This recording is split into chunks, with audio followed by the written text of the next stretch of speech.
Women Who Love Men That Kill Part 3. The Scott Peterson Trial Scandal. Biased juror who could overturn Scott Peterson's murder conviction admits to writing him 17 letters, including one penned from psychiatric unit, claims she didn't think it was relevant to disclose domestic abuse she had suffered. And this is a big problem amongst female jurors. These women could base their verdict on how attractive the suspect is. She could feel sympathy or hatred for that suspect and base her verdict on that emotion, which could then throw the whole case out the door and a killer could walk free.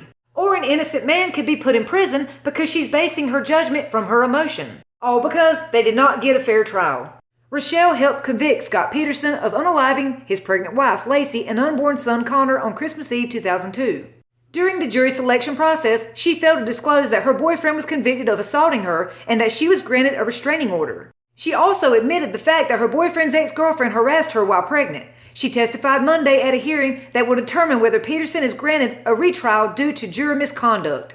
She admitted in court to writing him 17 letters while he was on death row. That is an unstable juror. That is juror misconduct. And a killer can walk free because of that.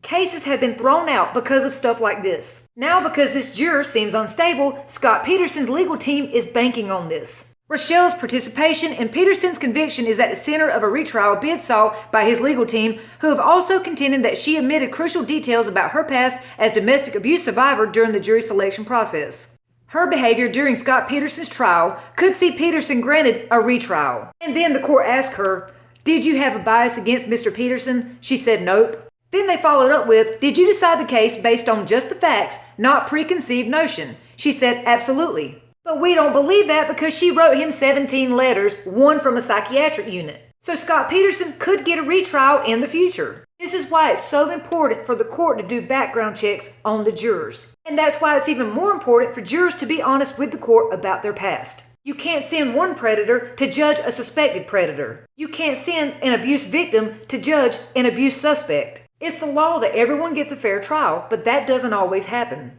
It's bad enough that she lied to the court about her past, but it's even worse that a killer could walk free because she wrote him 17 letters and lied about her past. We have victims and victims' families who deserve justice, and they're not going to get that justice if you go into this biased or lying. You can't judge someone based on your own emotion or past. We've seen men let beautiful women off because they were beautiful. The Casey Anthony trial. Pretty little white woman unalives her daughter and walks away scot-free. Yeah. Of course, we see this behavior in men and women. But this series is about women who love men that kill. And I wanted to show you how the Bonnie and Clyde syndrome doesn't just affect killers in prison, but it also affects the courtroom too.